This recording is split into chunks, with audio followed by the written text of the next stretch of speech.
Welcome to You, Me, Empathy. Thank you for listening.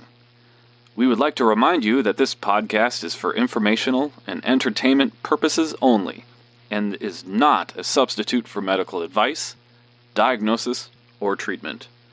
Known as just a silly boy with a feely heart. Please consider supporting the show. Check us out on Patreon or simply leave a review on iTunes. Here's your host and creator of the show, Known Wells. Hello, Empathy Heroes. My name is Known Wells, and I am the creator and host of this podcast, You, Me, Empathy. Thanks for being here.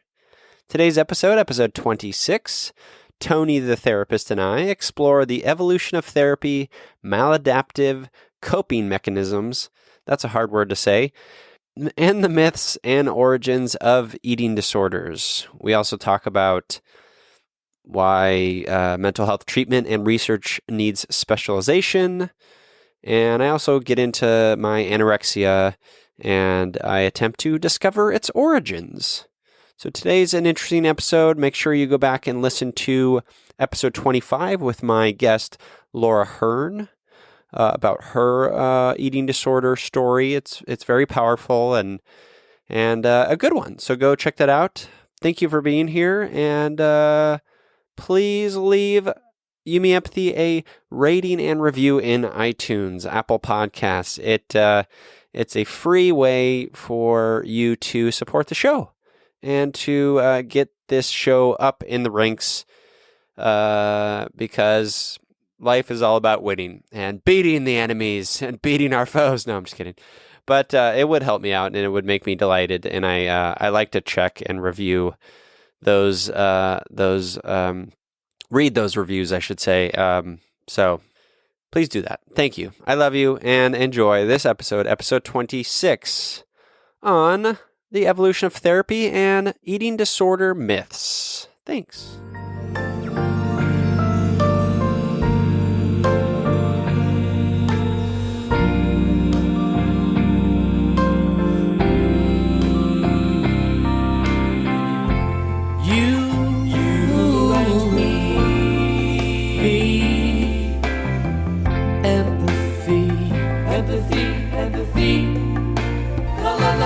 La la la la, you,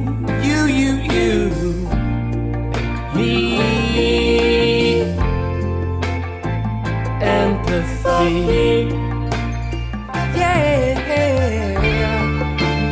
la la la. Welcome to You, Me, Empathy, a podcast about exploring the struggles we face in our day-to-day lives as humans trying to get by on this wondrous and overwhelming pale blue dot. The intent of You, Me, Empathy is to talk openly, without judgment, about our neuroses, our mental illnesses, our shared anxieties and worries, to create a dialogue that is vulnerable and deeply human and empathetic, and to share that dialogue with others to inspire emotional and cognitive collaboration and insight so we can, hand in hand, break down the stigma that make us feel shame and guilt for struggling, for feeling our feelings, for being human. You, Me, Empathy is a safe place, a conversation between friends, a place to inspire the beauty in each of us. Today, I am excited to go on another empathy journey with my friend Tony for Tony time. Hello. Hello. How are you? I'm great. How are you? It's good to see your face. I know. It's been a little while, right? Studio/office/second bedroom/fart den. /library. All the things. Stuffed animal. Yep. Emporium. Yep. /Scooby breath. Scooby breath. So many things. So many good things, but it's good to be back. Yeah, welcome back. It's been a few weeks, right? Since we've recorded, I think. It has been a few weeks. Why don't you, so for the listeners, today we're talking about eating disorders. This is the follow-up episode to my chat with Laura Hearn. Laura Hearn runs a website called Jigsy's Place, which is a mental health awareness sort of operation, creative effort that focuses on supporting and helping people who have experienced or are experiencing currently eating disorders. And Laura is great, and I was really honored to connect with her. So if you haven't listened to that episode, please do go back and listen to that episode. It's a good one. But before we get into eating disorders with my friend Tony for Tony Time, we will, I won't, but Tony will do his little spiel because we don't want to get sued. Go ahead, Tony. So yes, our little spiel is my little spiel. Your spiel. License spiel. Yeah, license spiel. Not that this is for entertainment purposes only. We have that, right? We have that. We have that okay, down great. pat. Yeah, John, our good buddy John does that. Thank you, John. Now. Yeah. Thank you, John. Yeah. It's so wonderful. Yeah. So, hello, listeners. So legally, I am known by the Board of Behavioral Sciences in the state of California as Anthony Romaike, and I'm a licensed marriage and family therapist, license number LMFT 47805, and I work in a private practice in Tustin, California. I have a wonderful little place there in what we call Old Town Tustin. And you've actually not been to my office, have you? I have not. Oh, we'll have to give you the tour. That sounds fun. Yeah, not really. But I appreciate the Sounds delightful. I appreciate the faking. Maybe we'll at least grab Ooh, lunch. look at this office with the cat poster that says "Keep hanging in there." It's your own damn vault, right? Yeah. From Land of the Lost, one of my favorite movies. So, yeah, I think that's everything, right? Board of Behavioral Sciences, licensed marriage and family therapist, certified sex addiction therapist through the International Institute of Trauma and Addiction Professionals. And I think that's my spiel. Sounds great. Wonderful. So today we're talking about eating disorders. Yes. And let's first start by just talking maybe a little bit about what an eating disorder is. Sure. That's probably, yeah. I mean, we can both sort of Right. like hash it back and forth. Oh, absolutely. But, the idea is that, there's anorexia, there's Correct. bulimia, there's all sorts of different types of eating disorders. Absolutely. And, another way to say it, disordered eating, Right. right? Where we have unhealthy behaviors and unhealthy relationships with food and how we Correct. experience food. Is Correct. that correct? That's very thorough. Yeah. I mean, I think that's really kind of a great summary of what we talk about when we're talking about disordered eating, eating disorders. And yeah, it's kind of that idea that there's a pathological relationship with eating, right? There's an issue of disordered eating in which is, mainly, in terms of an objective focus, behavioral in nature, but certainly, has its underpinnings in, obviously in a psychological, emotional, and a, neurobiological basis. But, but ultimately, it's a really a dysfunctional relationship with food in which now is creating, problems in a person's life. There's, impacts and certainly one of the most significant and serious is health. Right. I mean, this is that one issue in which there is a very, very, very, severe issue with, people's overall general sense of well-being and health. So.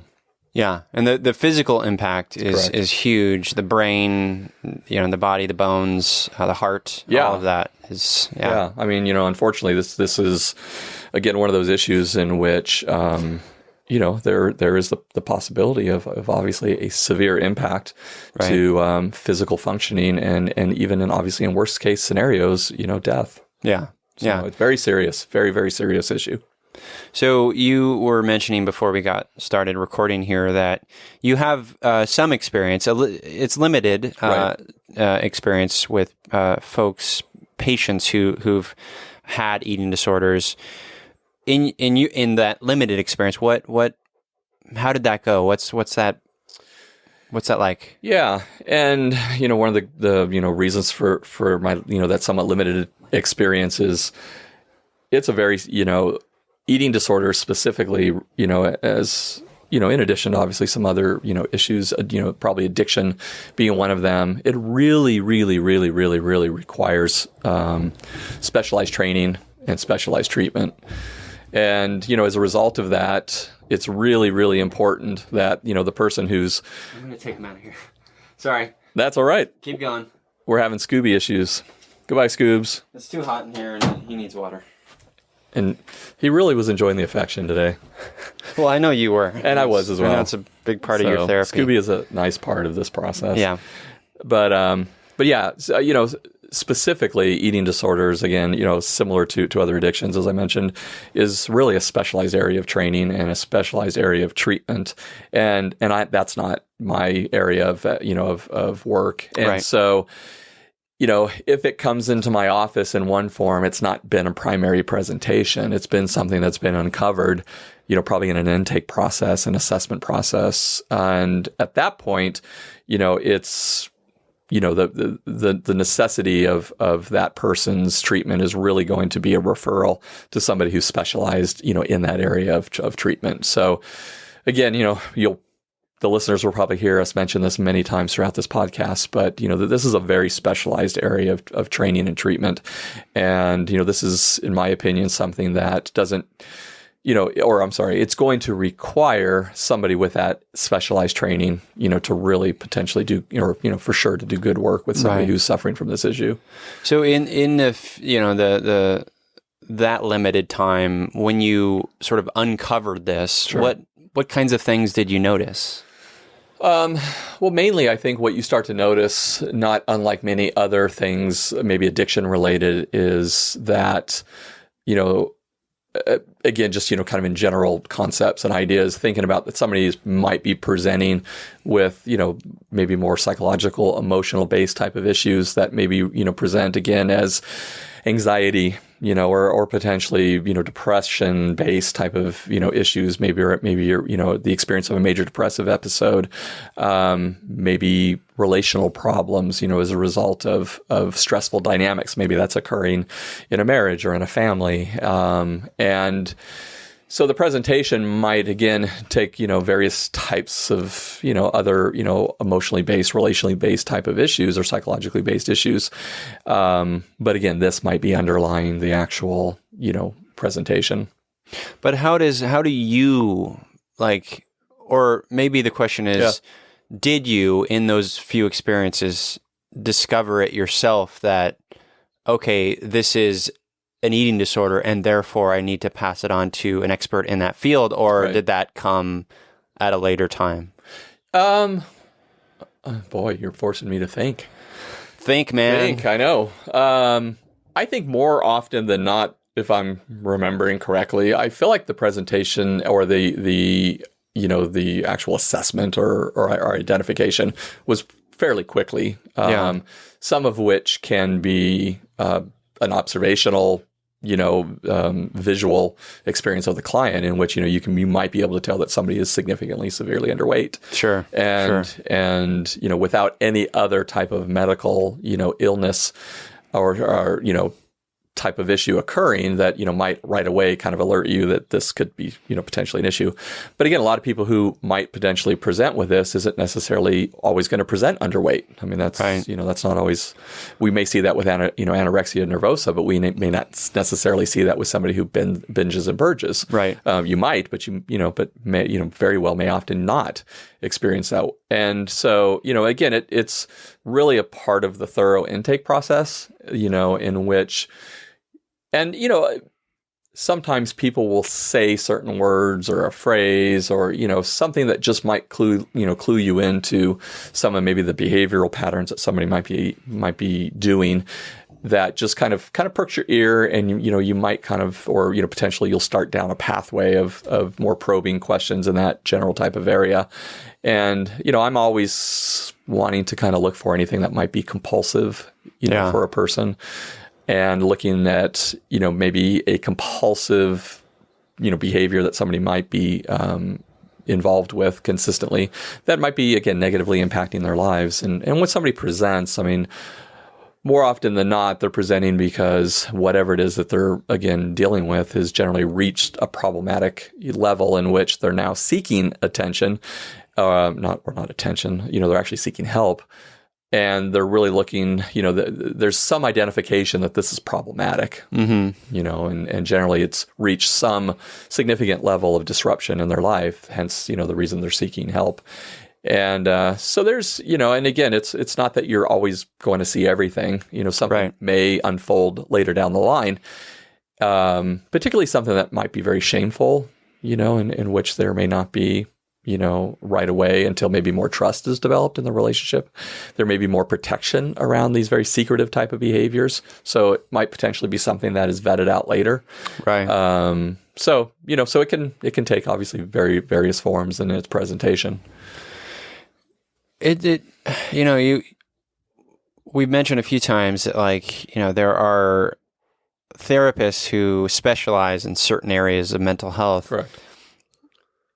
Is there a world or a therapist who has a specialization in all the things? Is that even possible? Wow. Or?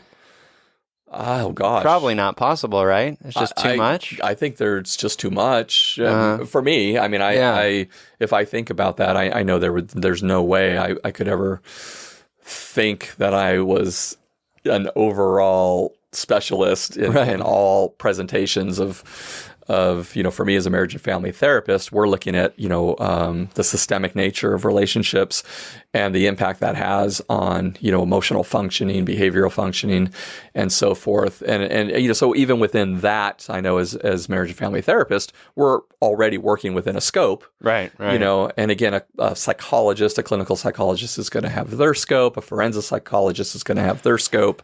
A psychiatrist is going to work within their scope, and a social worker. So we're already somewhat divided within each one of our individual fields with regards to our scope of practice. And so no, I doubt it. I mean, do you think that is as a result of, and we'll get back to eating disorders in a second, but it fascinates me.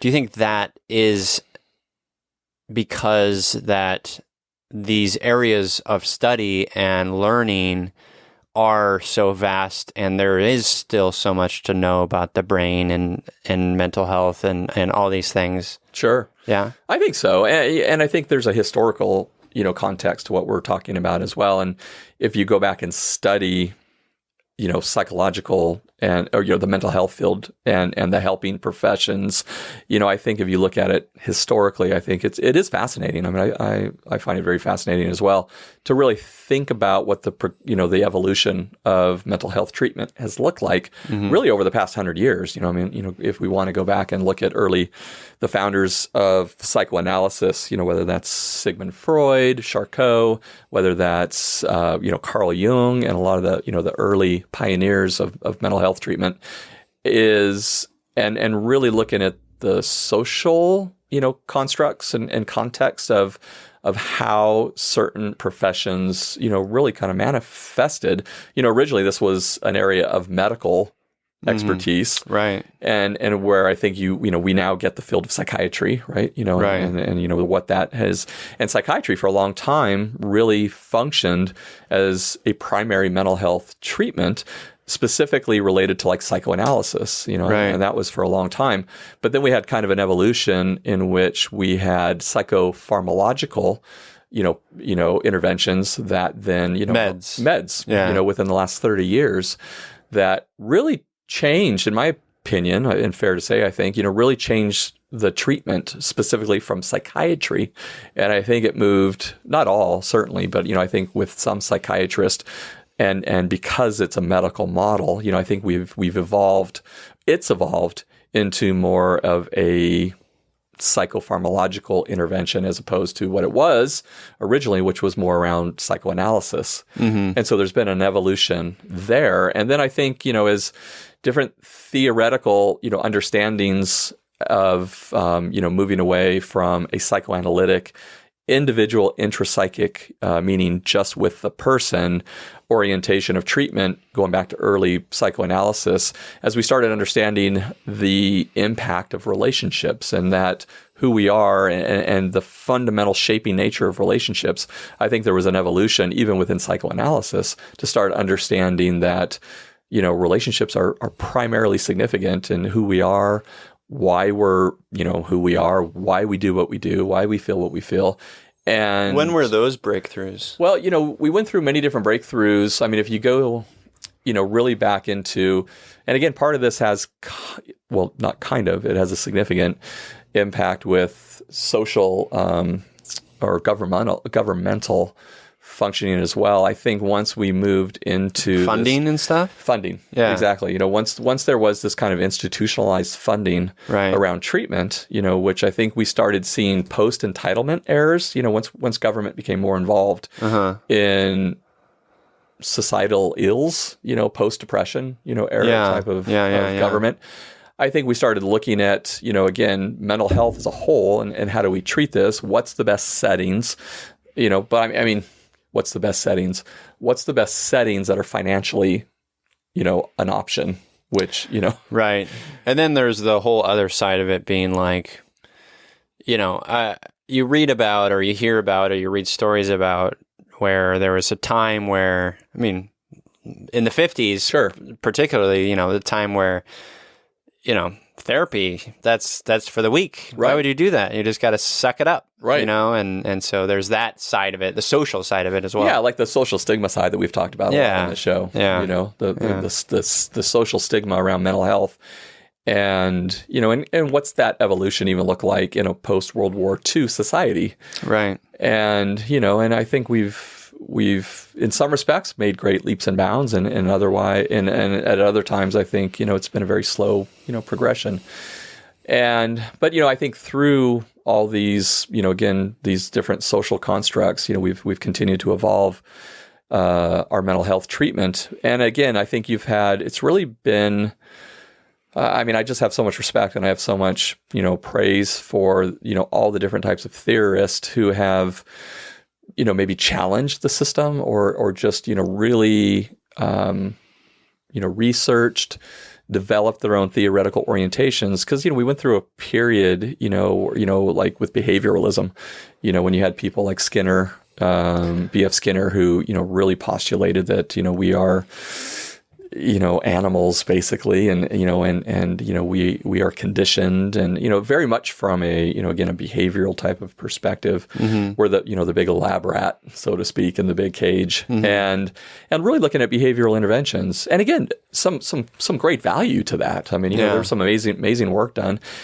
And then you had people who started working from a, what we call now today, kind of the birth of a marriage and family therapist, this idea of a systemic approach, and what happens to us, or, again, how do we develop, or where does pathology develop as a result of relationships, and looking at the significance of what does it look like to be in a relationship, and what exactly is the impact of that with regards to mental health. And you had a lot of people in the 70s doing a lot of great work, Virginia Satir and a lot of wonderful people who did work around there. Did you study Kinsey? Not a lot. I mean, a little bit of Kinsey, but not a whole bunch of that in a marriage and family therapist. Gotcha. Yeah, but certainly fascinating, and probably somebody I researched more out of my own just kind of personal interest later, Sure. particularly as it related to, sex and, and everything. Obviously that's... So then we went through a big period of cognitive behavioral therapy, where, in the 80s particularly, where that was really, kind of a fundamental treatment model. And I think where we've evolved now really is, in this kind of, what we're past it now, but it used to be called the decade of the brain, probably from the mid 90s, early 2000s till now, is really looking at really researching neuroscience and really understanding brain-based development, brain-based pathology, and really looking at, great work by Jaak Panskip, Alan Shore, Luis Cozzolino, and a lot of people we've referenced on this show before, Bessel van der Kolk, as I think we mention every episode. But really looking at people who are looking at the neuroscience of whether that's attachment, and the, early childhood development. And, and even within psychoanalysis now, there's seems to be this really, really important merging of neuroscience and psychoanalysis to really understand what is the significance of what, early theorists of psychoanalysis would have talked about with regards to object relations, meaning what's the significance of the child, parent, or caregiver relationship in the development of pathology. And now we can really understand that from a neuroscience perspective with the use of fMRIs, the functional MRIs that we now have the ability to use on people and really do the neuroimaging that is really helping research just progress at an amazing rate with wonderful research that's being done. And so I think what you've gotten through this whole process is all these different divisions of mental health treatment that we've just talked about, whether that's social work, whether that's marriage and family, whether that's psychiatry, whether that's clinical psychology. And what I hope for at some point, maybe this goes back to your question of is there one person that kind of does everything? I don't know what exactly that could look like in the future, but I could certainly see kind of an emergence of a lot more overlap in and I don't know exactly what maybe that'll look like 20, 30 years from now. Right. But I think we might see more of a merging, in a lot of these different divisions of treatment. So cool. Yeah, it's really exciting. Yeah, thanks for that. Yeah, no worries. So here's a big question, and you may not know the last answer. one wasn't? Holy smokes. Where are Here's we going on this one? question All right. where you can talk for the next 10 minutes. Why do eating disorders exist? Why does that happen? I mean, obviously it's very individualistic. It's up to each individual why that happens, but Right. Are there some overarching themes that are happening in society, in our brains? Can you speak to that a little bit? Yeah, a little bit. Like I said, definitely not my area of expertise by no means, but I hopefully I'll maybe be able to hit a couple key points.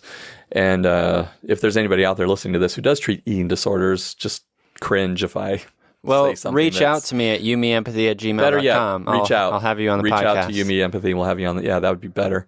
But I am going to give, somewhat of a limited understanding and perspective, that's obviously.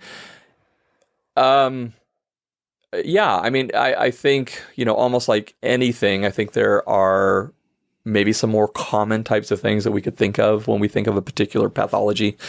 And I think you're right. At the same time, let's not lose sight of the individual nature of each individual person's presentation. Sure. I think both are so vital in treatment and working with somebody, and never lose sight of the person as person and their unique experiences and their unique presentations. But as a whole, I would say one of the things that you might be exploring or might potentially, come up in the area of eating disorders is really this but really this concept of anxiety. Mm-hmm. And I think it's not uncommon to see anxiety as a root issue or potentially a root issue of an eating disorder. As well as, something you and I have talked about several times on the show as a maladaptive coping mechanism. Yeah. And I think that tends to be probably very common. And it's, maybe not very unlike sex addiction or other process-based behavioral addictions, in which the person has developed a specific form of coping, as an attempt to manage whatever they might be going through emotionally. And that, again, is an attempt to... this is probably way overused in the field of eating disorders, but a lot of times people will talk about that it's a, maladaptive coping that might be, the person might be struggling to gain some form of control in their lives in which they may not feel in control. And again, I think that's true for all of us at some level. Yeah. But, could this potentially reach a point of, again, pathology and compulsiveness? And yes, obviously in these cases that we're talking about, it has. But I think more so it's this kind of idea, not unlike, again, maybe sex addiction or other, behaviorally based, compulsive based behaviors. It's what I sometimes will call something's coming out sideways, meaning, whatever might potentially be happening in the person's life that might be overwhelming to them psychologically, emotionally, relationally.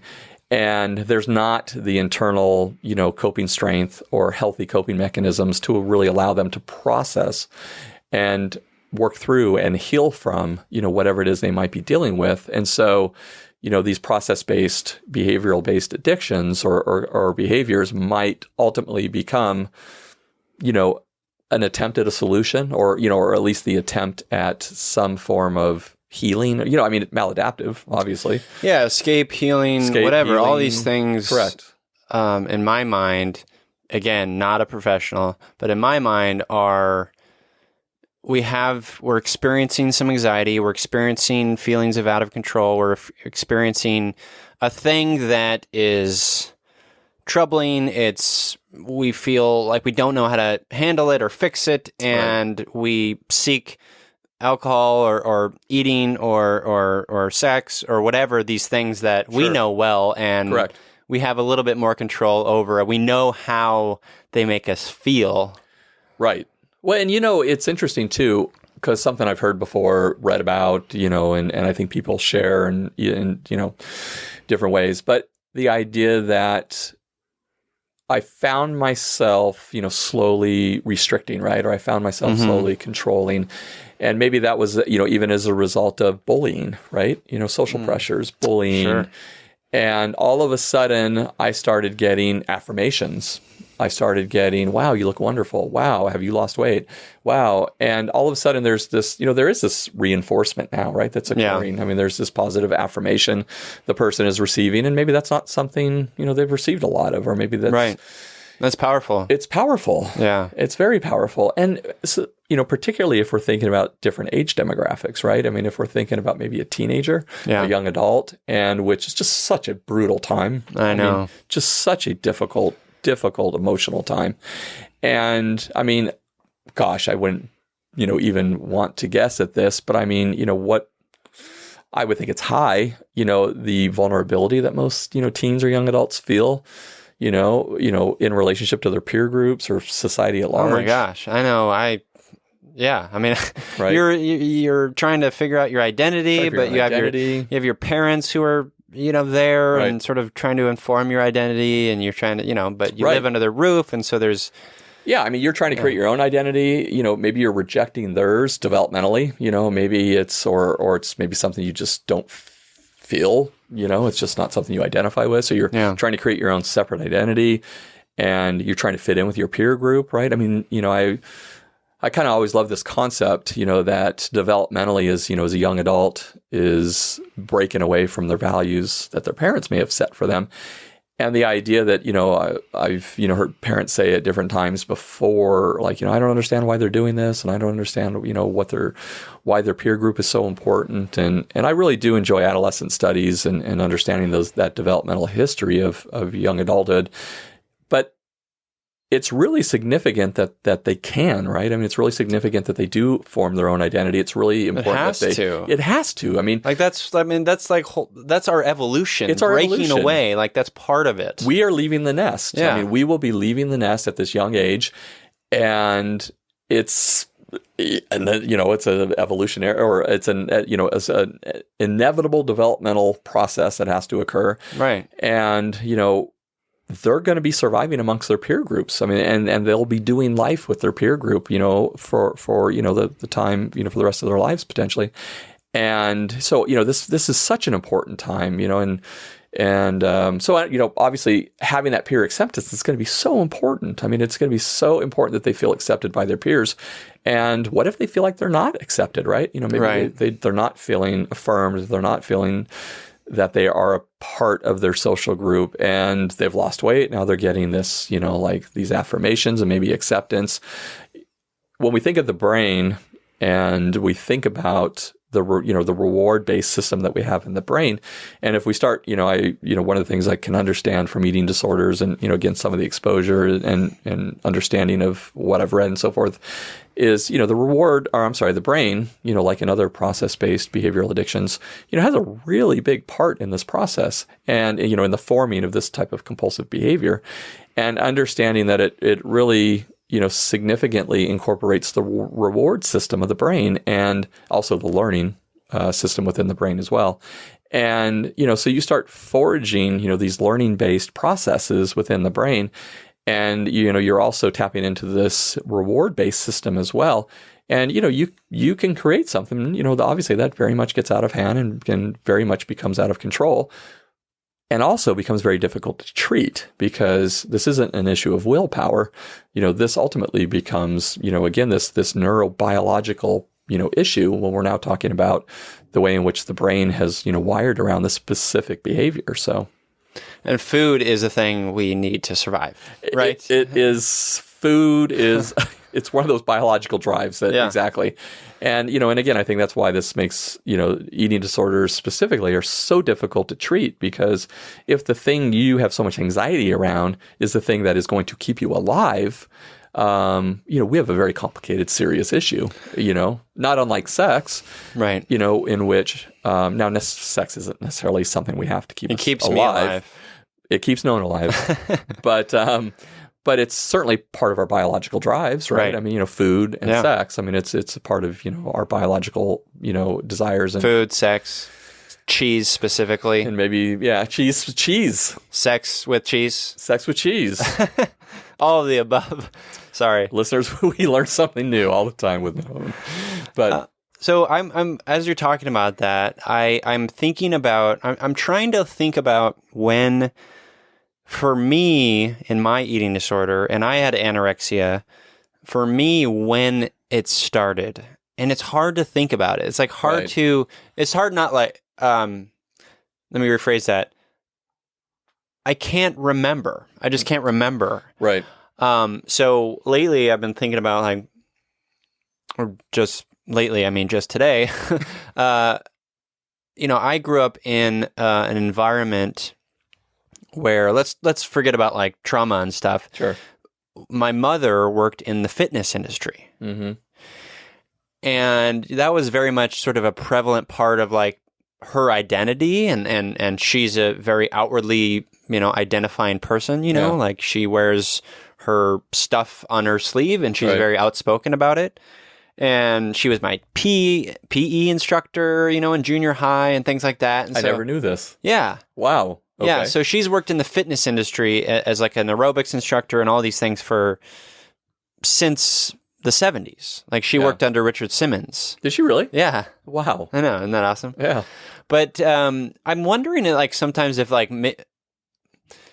I don't know if that played a role, but, like, it Well, I might think- have. Well, yeah, because I mean, it if might I'm- have. And again, if I'm hearing you correctly, I think what you're maybe wondering is what messages did I get from her, Right. right? You know, about physical appearance, Physical appearance, fitness health. health, Yeah. right? And I got a lot of messages. I did consult my mother throughout the years, because I was an athlete. I played soccer and I got injured and I needed to strengthen certain areas. So I always kind of like reached out to my mom Yeah. for this advice about that stuff. And she was always very helpful in that. And I'm wondering if there was like something there where I maybe took it too far or something. I just can't remember. Right. Yeah. But I do remember just starting to slowly restrict Yeah. and restrict to a point. Probably by what age? I mean, what do you? This was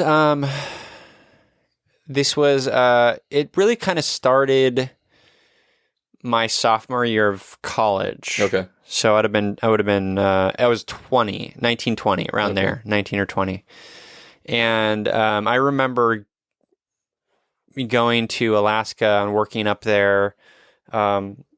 And on the way back, turning 21, I know that.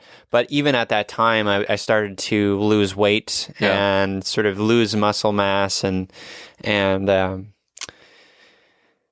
don't know. Like, I don't know why I did it. Yeah.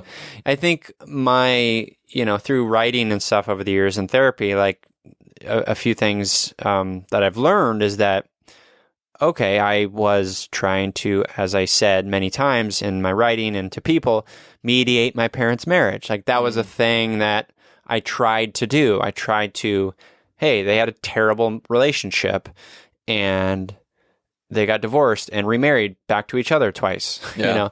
And there was a period of time where I wanted to, I don't know, I like took on the burden of like wanting to make that work. Yeah.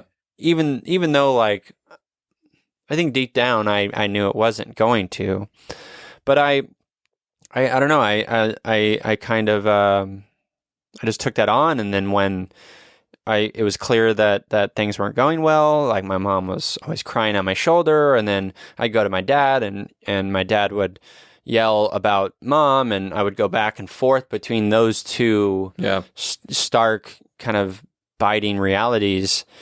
And I felt powerless, and I felt like a terrible son in weird ways. I felt, and I think it started in that mix. Yeah. It started in that mix, and control was probably part of it. It was probably, I think if I'm being honest with you and myself, that I think I wanted to punish them. Oh, wow. You know, it was like a way to, like, look at me, I'm dying because of you. Like, that's like, these are the thoughts I had, you know? Yeah, right. And Thoughts later or at the time? Thoughts later, I Later? think. Yeah. Like, I think that only came later Yeah. because... While you were, really reflecting. Yeah, I was really looking at it introspectively. reflecting after. I mean, it's like pretty quickly after I had those thoughts. Right. But, you know, in the moment, it was just such a foggy time in my Sure. life. But yeah, I just started restricting and eating less and less and running a lot, you know, Yeah. and I would go off on 10, 15, 20-mile runs Wow. until, like, you know, everything hurt and I had to walk back, Yeah. you know, that kind of thing. Wow. Well, you know, I think one of the really key points that you're bringing up that might be really helpful, you know, to our listeners is this idea that, you know, there's not always a clear, you know, issue or you know, Right. thought or, you know, and, Yeah. you know, and a lot of times something like this might grow out of something that you might not be able to look back and identify the thing, right? You know, Right. I mean, it's, you know, and in fact, you know, You don't need to. you don't need to. Exactly. I mean, it's, I think what you're saying, sorry, I'm interrupting, No, go but ahead. like it makes me think like sometimes, and I know I've done this, is we want an easy solution. We want a key to If the I know thing. the If I know thing, the thing, right. oh, I know how to fix it or whatever. But right.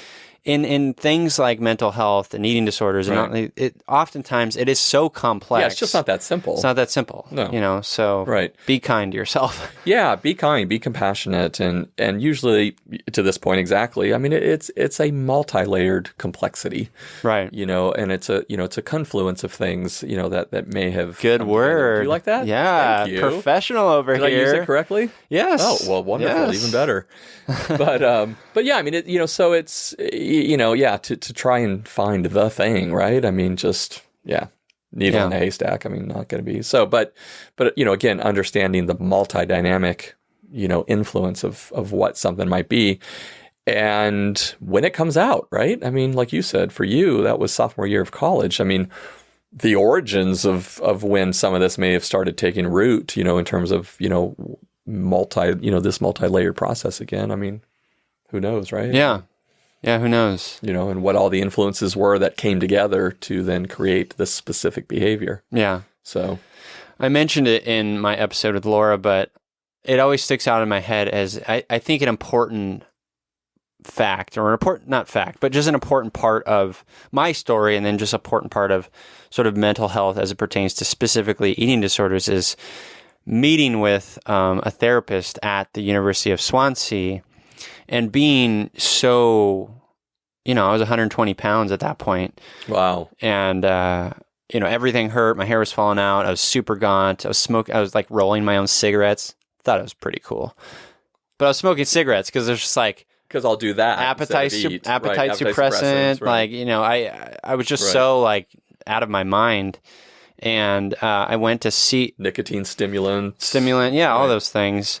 And but you know, clearly I did intellectually understand that like I am struggling. I'm having like, I don't know how to get through this. And so I went and saw this therapist, this woman at the University of Swansea in Where Wales. is that? Wales? Okay. Wales, yeah, Okay. it's like South Wales. Okay. It's right on the water.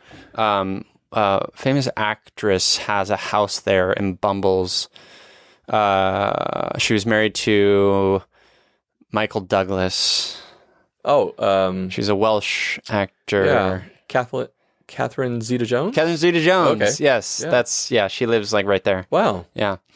We were buddies. Of course. No, not really. But anyway, so I saw this therapist, and I don't know if I was able to be so direct about it, Yeah. but I told her I was struggling and I was losing weight, and I you know, had a hard time with food, and she just had no clue how to handle Wow. me. She had no clue. Yeah.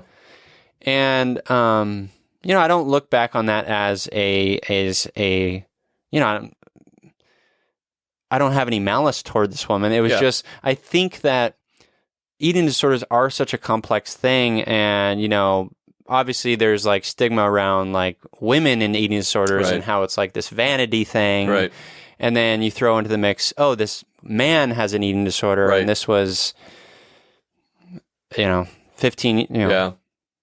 16 years ago, you know, so like I get that, but I think my point is that when it comes to eating disorders, we just need to be honest with the people in our lives and recognize that what Tony said, the sort of origin stories of this illness and this struggle is very complex, and there aren't any clear answers. And it's not a weakness. It's not, you know, vanity. It's not an issue of willpower. It's vanity, not. It's not a problem of privilege, even, which is another perspective. Sure. It doesn't just affect women, right? You know.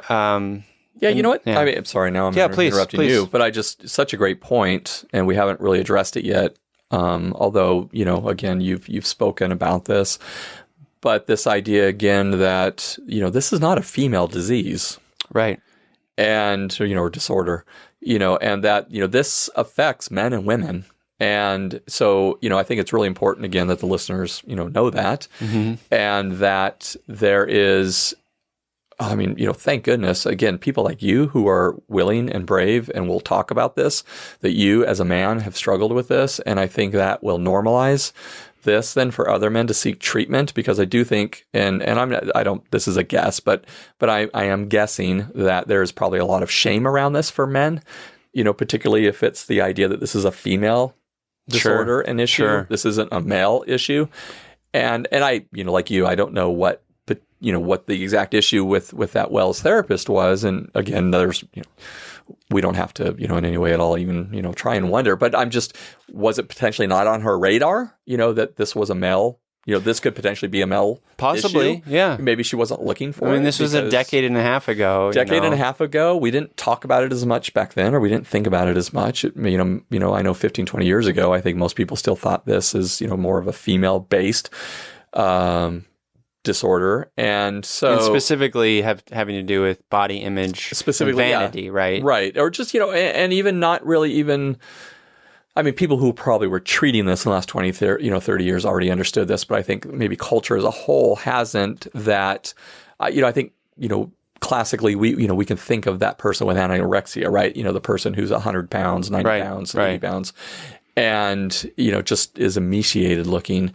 But I don't think we understand that's, you know, again, not all people with an eating disorder look like that. I mean, you know, that can absolutely be the late stages of anorexia nervosa, without a doubt. But that's not everybody's presentation. And so if you're thinking gender, or if you have a weight bias, or you're just not thinking, you might really potentially miss something that's there. Absolutely. And I think, like, I have such a heart, like, because I've gone through this experience, I have, like, hypersensitivity to the world of fitness and the world of health and good eating and clean, you know, all these, like, diets and you know, muscle men like Tony, you know. Yeah.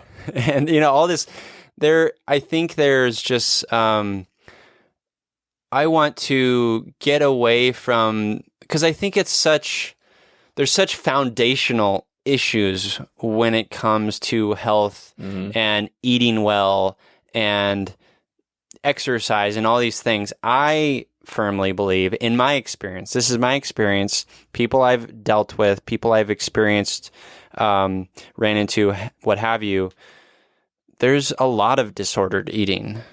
Wow.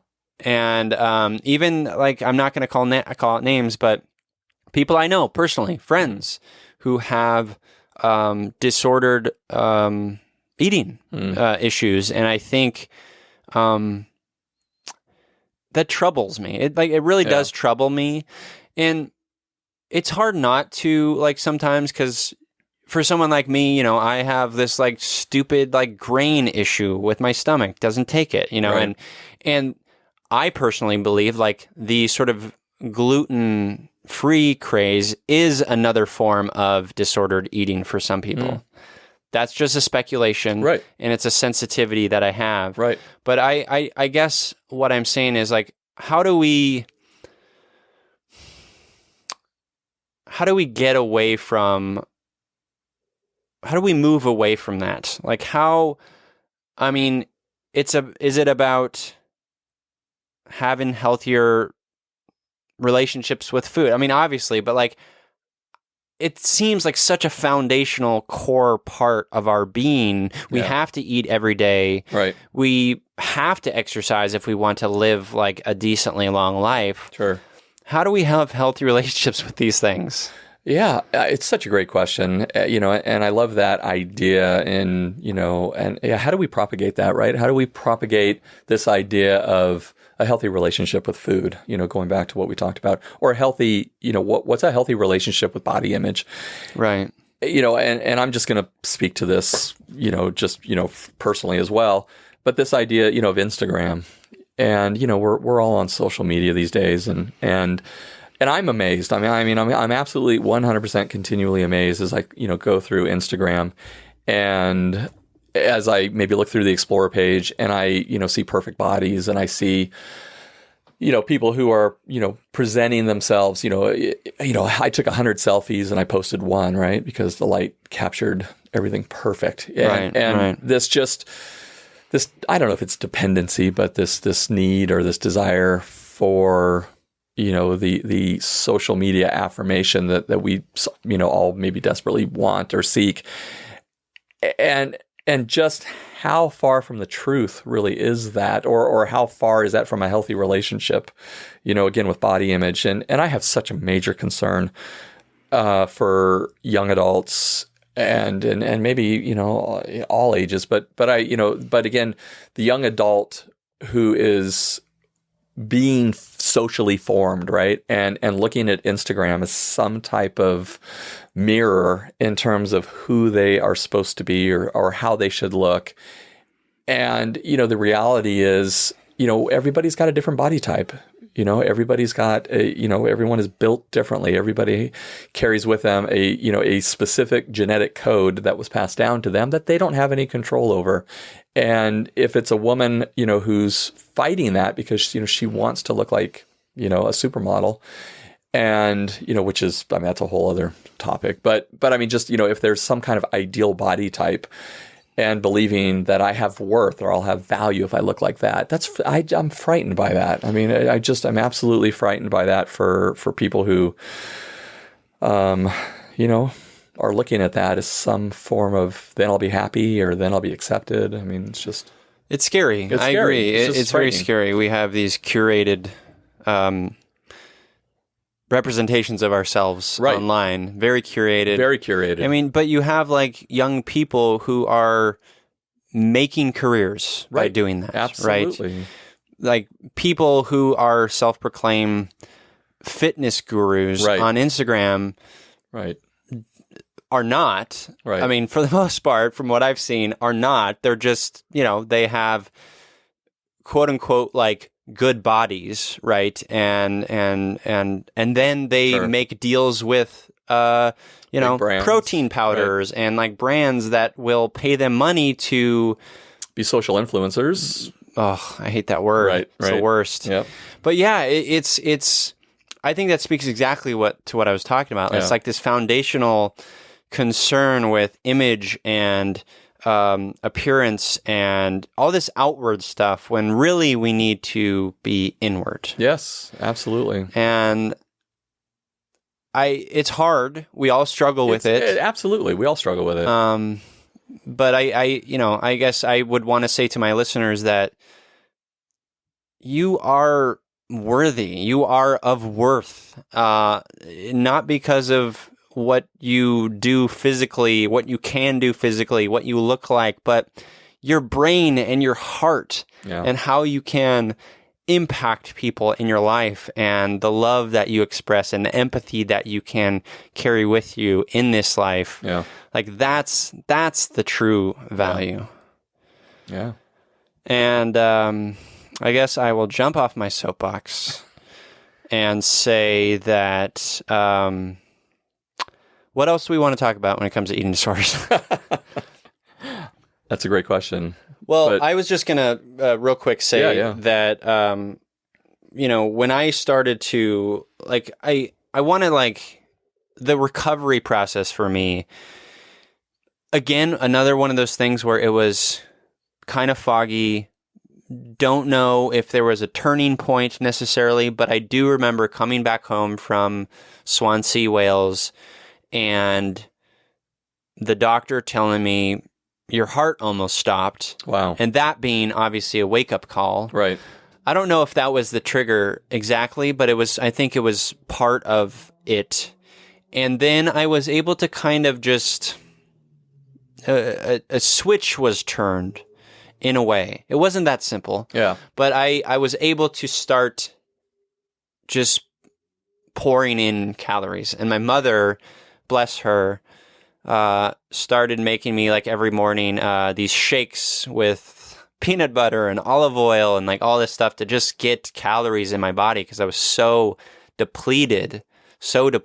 Wow. And I just I love her for doing that and helping me through that. But it's I guess I bring that up because it's like the sort of origin story of eating disorders. It's individual. It's up to you. It's how you do it. It's not necessarily going to be a clear path forward, but Right. I love you, and I want to talk if you want to talk. If you are struggling with eating disorders, I would love to talk to you. I do enjoy talking about this stuff, and I think embrace vulnerability. Talk to someone. If you are struggling, talk to someone. Absolutely. Reach out to a therapist. Connect with friends.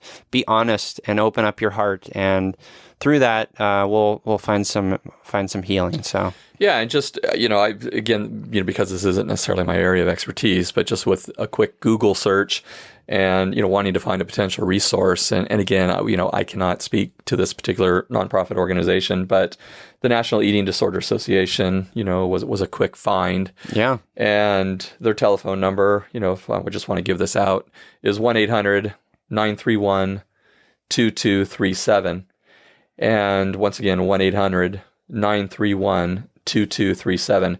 Now, again, I don't know anything about this organization. It's a Google search, but potentially it's a place to start. Yeah. And, and again, this is the National Eating Disorders Association. So, but yeah, please reach out. I mean, this is not, this is a very serious topic. This is a very serious subject, and it really requires, again, specialized treatment. And, yes. And it's, I think the listeners can tell this is, something that you and I are both very passionate about, and with both of maybe our soapboxes that we got on in the last 10 minutes or so, but yeah, well, cool. Well, I think that does it. Yeah. Thank you, Tony, for being here. Yeah, no, thanks for always having me on. Of course. And to you listeners, thanks for listening. I really appreciate, lately I've been getting a lot of feedback and people reaching out via email, and keep that coming. It warms my heart, and I love it. And it just makes me so sort of happy that we're sort of building this community of empathy heroes. And give us a follow on Instagram and Twitter at YouMeEmpathy. We also have a fun Facebook group on facebook.com/groups/YouMeEmpathy. All those links are on youmeempathy.com. And thanks for listening. Thanks to Tony of Tony Time. Tony Time. And to you listeners, as I always say, I'm here, you're here. We're here together on this wayward, overwhelming, awe-inspiring pale blue dot. We have each other. It's you, me, empathy.